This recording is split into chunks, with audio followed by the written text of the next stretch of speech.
So just keep taking big deep breaths.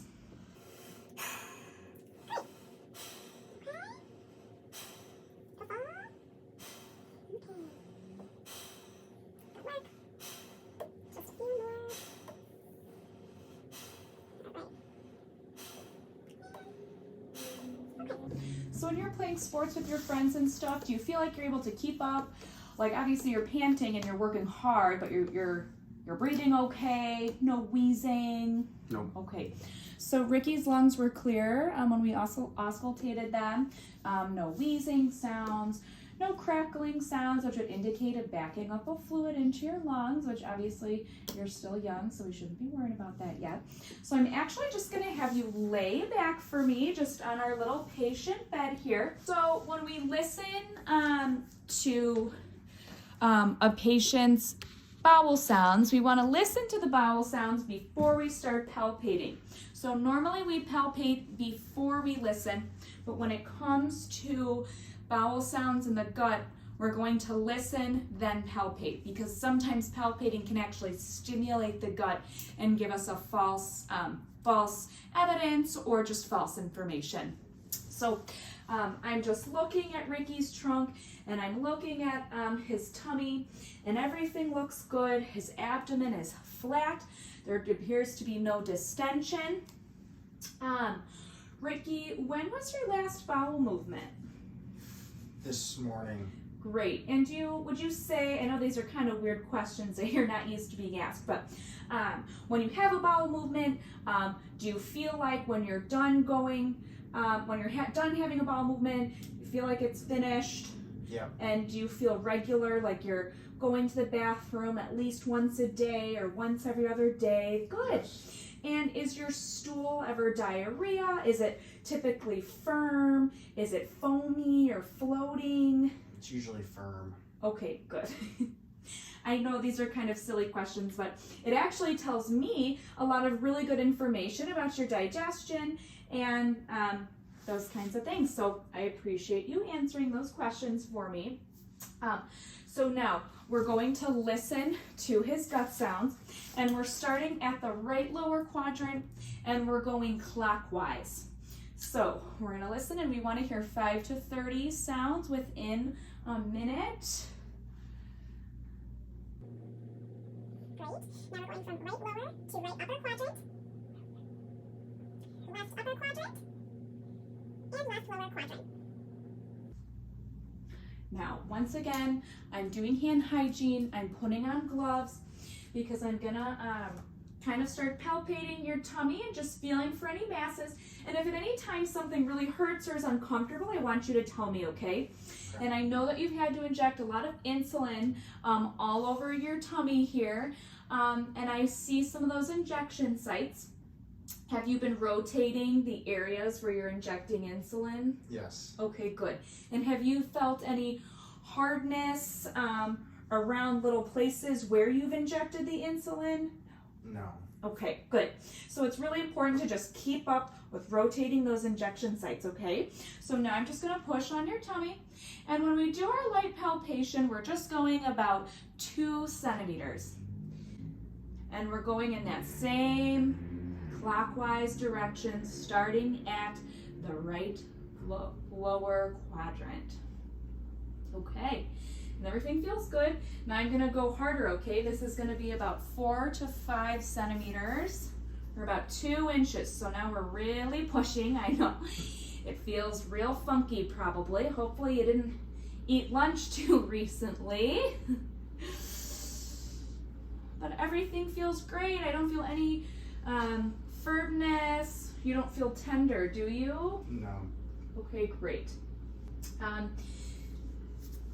Other than that, now another thing that I'm looking at, when I'm looking at his trunk, I'm looking around his neck, I'm looking in his armpits for what is called acanthosis nigricans, which is essentially the darkening of the armpits around the neck and also around the groin area. And that's very common in type 1 and type 2 diabetics, which you don't have any of that, so that's fabulous. Have you had any nausea or have you felt sick at all? No.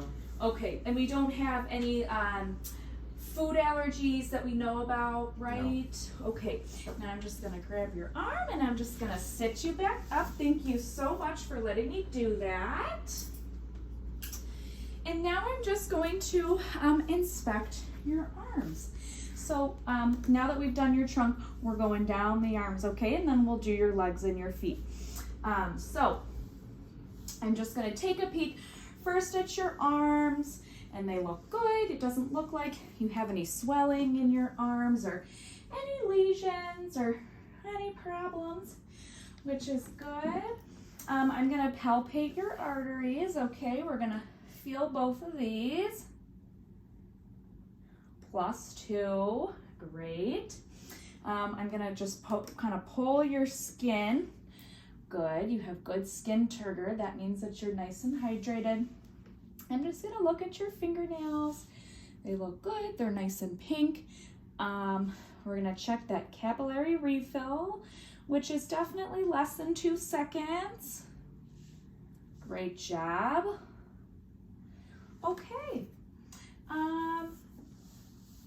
what else? Let me also just check your brachial pulses here. 2+, that one was really easy to find. Let's see this one. 2+. Okay, I'm gonna check some reflexes too. Ready? Just keep this hand flappy. Oops. Okay, once again. Perfect. Okay, now I want you to squeeze my hands as hard as you can. Oh, yep, you've got good strength. Now, what I'm gonna have you do is push up against my hands. Perfect. Now do that again this way. Okay, good. Now, so your arms look really good. Your blood flow is clearly really good. You have good strength in your arms, good pulses. Like I said, good blood flow. So that's really reassuring. And good muscle strength. So now we're going to inspect all of Ricky's back. So you can have your patient always standing if you want, or laying on the doctor bed, which we're just doing for the sake of our video. And once again, we're looking at the skin. We're inspecting for any lesions, any moles, anything that would indicate any issues. Some docs will also palpate this area of the kidneys to feel if there's any tenderness there. Do you feel any tenderness? No. Okay, great. Now I'm going to listen to your lung sounds, and we're going to listen to them on your back. So we're just going to do what you did earlier, where you're just taking big, deep breaths in through your nose and out your mouth, and just at your own pace, okay? Okay. And what's really important to remember when you're doing lung sounds on someone's back is these 2 giant scapular bones in the back. So you're actually going to be listening to the lungs between the scapula and then around the back to the rest of the lobes around those scapula bones. All right, ready?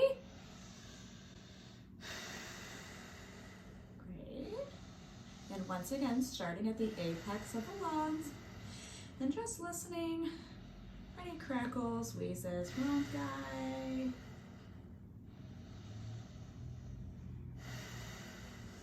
And your lungs are clear as day, so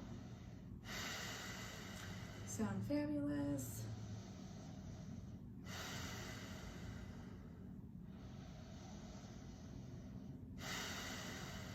Only a few more.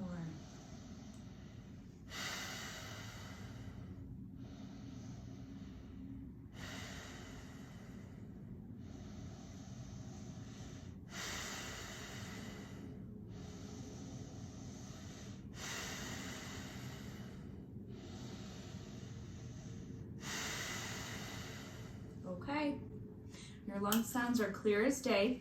Now before I have you get up, I'm just gonna inspect the backs of your legs. I'm gonna look once again at the back of your feet and the bottoms of your feet, just because that now we've got the light shining up on them and I can really get another good look at that blister, okay? So once again, we're just inspecting, Now is another good time to listen or feel for those popliteal pulses if you wanted, or these dorsal tibial pulses if you want it, but we already did that, so we don't need to. So I'm just gonna take a peek at your feet here. They look really good. Other than that really poor sad blister you have, I'm so sorry. It looks so painful. Now, one last thing I'm going to do for our assessment before we talk is I'm going to test your Babinski reflex. So I'm just gonna take this, okay? You're gonna feel this, and I'm gonna scoop it around your feet, okay? And just try to keep your feet nice and loose and relaxed for me. Alrighty, I'm gonna do that one more time. Okay. And scooping, okay. And you should see those toes kind of curl in as you do that, okay?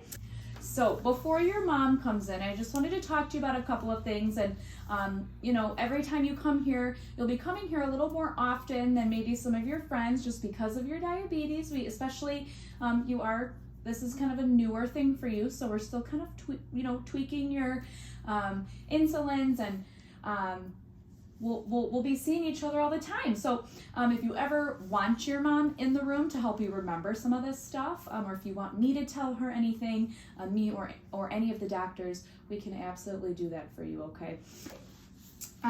So I know you were diagnosed about a year ago, and it sounds like it was kind of scary. You were at summer camp and you end up in the hospital. Did you just like wake up in the hospital? Did you really remember anything? No, it was really scary. You poor thing. So since you've had this diagnosis, it sounds like you've been doing pretty well. Do you feel like your siblings and your parents have helped kind of support you? Yes. Okay, good. And it feels like your family's helping you. Do you know anyone at school who has type 1 diabetes? No. Okay. Now, our plan for you, I know that foot is killing you and you're not really feeling your best. When we get the results of whatever is growing in that blister, we're going to get you some antibiotics. Now, I'm guessing you've probably taken antibiotics before.